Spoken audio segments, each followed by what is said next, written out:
Salut à tous les amis de École de la vie, j'espère que vous allez tous bien. De mon côté, je rends grâce.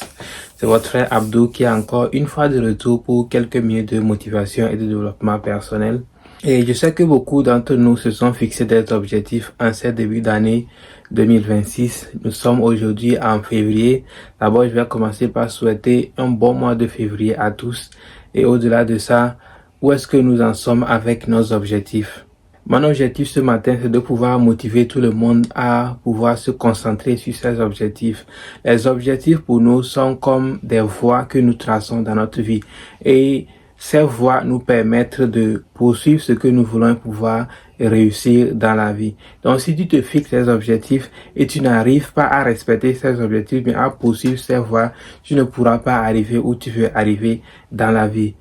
Personnellement, je pense que l'une des raisons pour laquelle nous n'arrivons pas à réussir ou bien à atteindre nos objectifs est la manière dont nous fixons nos objectifs. Parfois, nous ne fixons pas bien nos objectifs, c'est pour cela que nous n'arrivons pas à atteindre nos objectifs. Par conséquent, aujourd'hui, j'aimerais partager avec vous la manière dont moi je fixe mes objectifs et qui me permet de pouvoir réussir ou bien de pouvoir atteindre mes objectifs. Dans le but de pouvoir réussir tes objectifs, il faut que tu fixes tes objectifs de façon que l'objectif que tu as fixé te force à pouvoir travailler et atteindre l'objectif. Donc, je vais partager avec toi mes 4 critères que souvent j'ai l'habitude d'insérer dans mes objectifs et qui me permettent de pouvoir atteindre mes objectifs. Le premier critère est que ton objectif doit être mesurable. Ceci dit, quand tu te fixes un objectif, tu dois être capable de mesurer ton objectif. Quand je veux par exemple perdre du poids, je ne vais pas seulement dire que j'aimerais perdre du poids, mais je peux dire par exemple je veux perdre 24 kilos. Ou bien quand je veux économiser par exemple de l'argent, je ne vais pas seulement dire que j'aimerais économiser de l'argent, je vais me dire j'aimerais économiser 12 000 $ par exemple. Le second critère est que ton objectif doit avoir une durée limitée. Tu veux économiser 12 000 $. Ok, pendant quelle durée? Tu peux dire par exemple, je veux économiser 12 000 $ pendant 12 mois. Ce qui veut dire que pendant toute l'année 2026, tu dois être capable d'économiser 1 000 $ chaque mois. Et en décembre, tu auras tes 12 000 $ parce qu'il y a 12 mois dans l'année. Si par exemple, tu veux perdre du poids, tu peux te dire par exemple, je veux perdre 24 kilos pendant 12 mois, ce qui veut dire que toute l'année 2026, tu vas travailler à perdre 2 kilos chaque mois, ce qui va te faire 24 kilos à la fin de cette année 2026. Le troisième critère que tu dois insérer dans ton objectif est de dire ou bien de te préciser par quelle méthode tu comptes atteindre ton objectif. Tu veux économiser par exemple 12 000 $ pendant 12 mois dans ton salaire. Donc, ce qui veut dire que tu as un travail.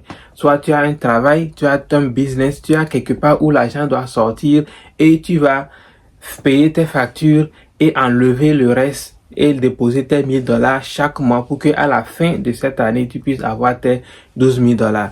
Si nous prenons par exemple le cas de perdre du poids, tu sais déjà que tu dois perdre 2 kilos chaque mois. Comment est-ce que tu comptes perdre tes kilos? Tu vas aller au gym ou bien tu vas courir ou bien précise la manière dont tu veux perdre ton poids.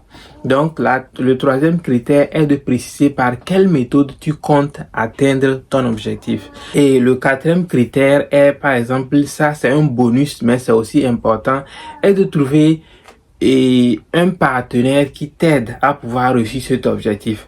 Disons par exemple que c'est le cas de perdre du kilo. Il y a beaucoup de gens qui veulent aller au gym, mais qui n'ont pas la motivation. Trouve-toi quelqu'un qui aime aller au gym. Quand tu deviens partenaire avec cette personne vient te chercher à chaque fois que tu dois aller au gym.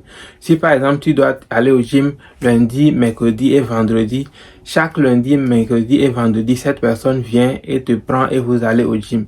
Parfois nous avons la paresse d'aller au gym. Mais si tu as quelqu'un qui vient souvent te chercher, tu sais que même si je n'ai pas envie d'aller, cette personne va venir me chercher, donc tu te lèves, tu vas. C'est difficile pour toi de rester à la maison, tu sais que la personne viendra te chercher et tu ne vas pas aller.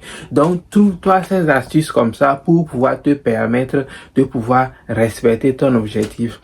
Si nous prenons par exemple le cas d'économiser de l'argent, il y a certains jobs où tu peux demander au travail qu'une partie de ton argent sort directement et va dans un compte différent avant que tu reçois ta paie.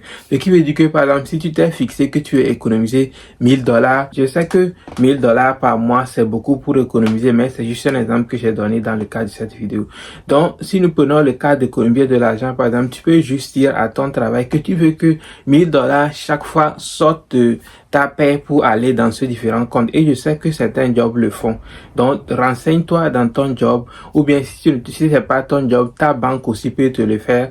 Même si ce n'est pas ta banque, toi-même tu peux aussi le faire. Il y a certaines applications, quand ton argent vient dans ton compte, tu peux programmer une certaine quantité, une somme qui sort directement de ton compte et va directement dans un autre compte. Toi-même, tu peux fixer la date.